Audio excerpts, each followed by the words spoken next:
The Legend of Zelda. What a legendary series. Over the span of 30 plus years, we have seen nearly 20 Zelda games, and each one is special. It's quite a task to review every single Zelda game that has ever come out, but I'm gonna do it. Over the span of the next few years, of course. There's no way I can conceivably do every Zelda game in a row, so I'll be doing them sporadically from now on. Hopefully I'll be all caught up by the time the next big Zelda game comes out, in about 5 years or so. Development for The Legend of Zelda began in 1984, concurrent with Super Mario Bros. Shigeru Miyamoto decided to make Zelda the opposite of Mario. While Mario was a linear game going from point to point, Zelda would be the opposite. It would force you to find your own adventure. That's exactly what Zelda games are. They're adventures in the purest form of the world. They're special. The story of The Legend of Zelda? Well, we'll let the opening tell you.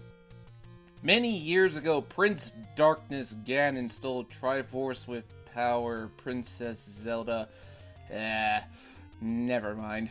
Let's just go with the manual story. The land of Hyrule, which is a vast and magical kingdom, but it's fallen into chaos. A legend is passed down from generation to generation. The Triforce, a sacred golden triangle. One day, the peaceful land of Hyrule was attacked by powerful monsters led by the Prince of Darkness, Ganon, who stole the Triforce of Power. Seeking to protect the Triforce of Wisdom, Princess Zelda broke it into 8 pieces and scattered it across the land of Hyrule.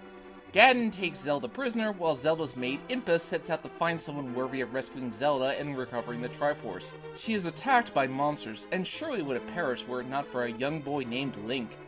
Impa tells Link of Zelda's plight, and possessing a strong sense of justice, Link sets out across Hyrule to rescue her, and recover the Triforce to destroy the evil Ganon. So the story takes a lot of archetypes from stories of old. A knight, a damsel in distress, a monster who's not quite a dragon, although Zelda has those too.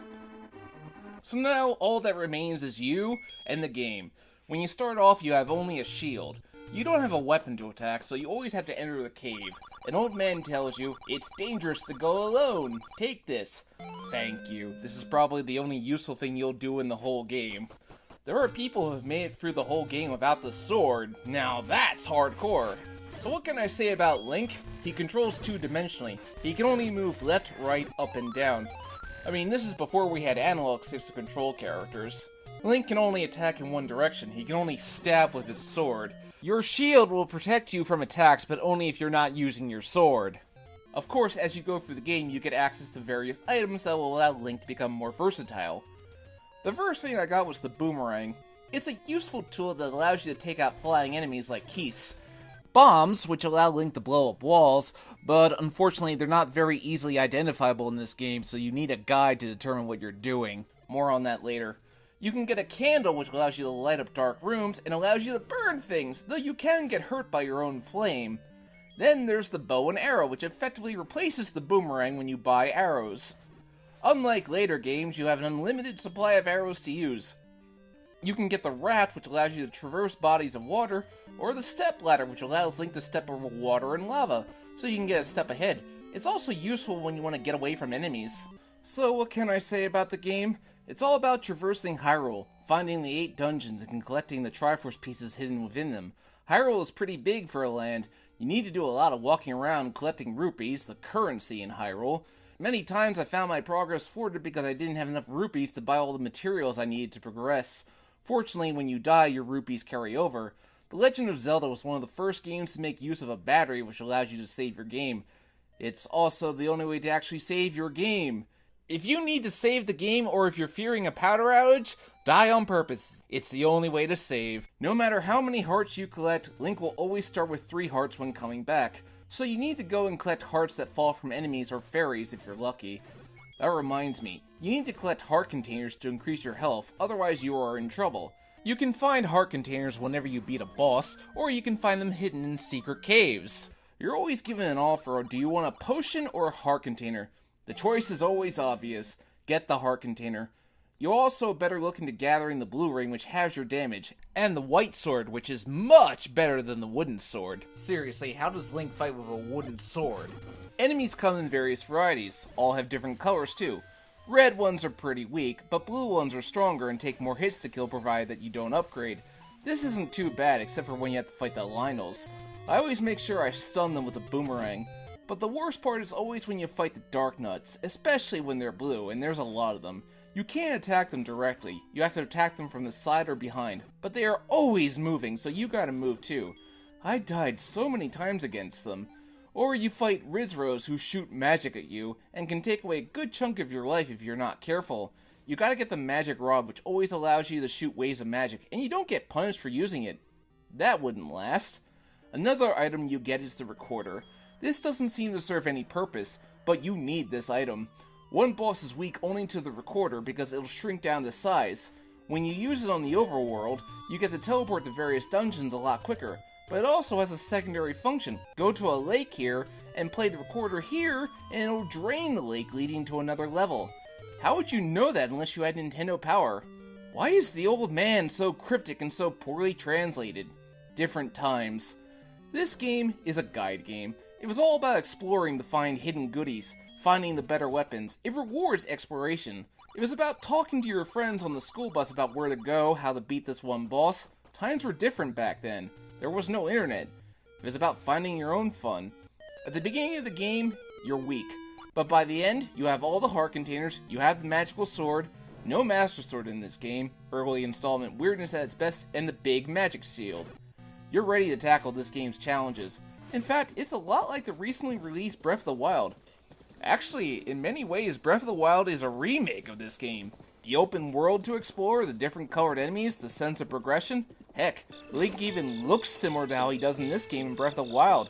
The bangs especially. The green tunic in Breath of the Wild looks very close to this, which is a bit redundant considering you can get the original tunic in Breath of the Wild, but that's beside the point. So this game actually has a lot of the things that people praise Breath of the Wild for. But anyway, back to the original game. Going through the dungeons is fine. You have to get the map and the compass so you can see where you're going. At the end you fight a boss. Sometimes these bosses repeat themselves like the Dodongos. I must admit, seeing their expression when you shove a bomb down their throat is quite impressive for its time. Gomas are ridiculously easy. This will probably become a trend later on. One time I ran out of bombs while fighting Dodongos, so I had to go out and try to get some more off some enemies. There's this Dig Dogger, which requires a recorder to kill, then Manhandle, which is a very odd name for a boss, but a single bomb will blow him up. So now it's time to find the final dungeon. Head up to the Death Mountain and bomb the nearby secret entrance, and finally you're at level 9.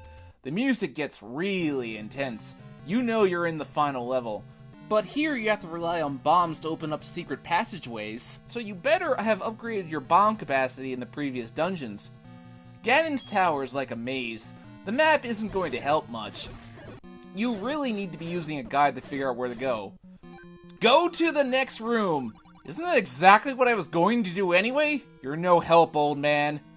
You need to get the red ring, which reduces the damage you take to a quarter. Really handy, as now, you're the ultimate warrior. That being said, there's one more thing you need to get. That's the silver arrows. You absolutely need these if you want to beat Ganon. So I'm getting close, just a few more turns should do it, and I'm stuck. I got cocky and I stopped using the guide, which means I walked into a dead end. The only way to get out of this is to die, so you start all over again from the beginning of the dungeon. That's just fantastic. So whatever, I finally make it back. It's time to fight Ganon. Link holds up the Triforce and... That's Ganon? But he looks so unintimidating and stupid. In the manual, he looks like an absolute monstrosity, like you couldn't grasp the true form. Ganon's also a bit of a coward. He turns invisible, and Link has to keep stabbing at him with his sword. Once he turns orange, hit him with a silver arrow, and he'll turn into red ash. I feel like I should probably burn this, but So head into the next room and rescue Princess Zelda.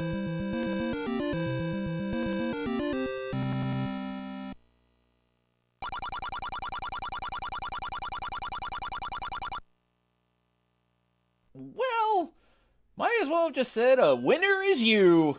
There's an option for the second quest, but I'm not gonna bother for now. Save it for another time. This game is a classic. I must admit aspects of it have aged, but its sense of freedom and the ability to explore anywhere you wanted to go was quite innovative for its time. The world of Hyrule seemed so big and mystical, which captured the imagination of kids in the late 80s. What an interesting world Zelda was about to unfold for us. But as we all know, the adventures were only going to get bigger and bigger. Well, that's all from me for now. Thanks for watching, please hit that like, subscribe, and bell button, and I'll see you next time.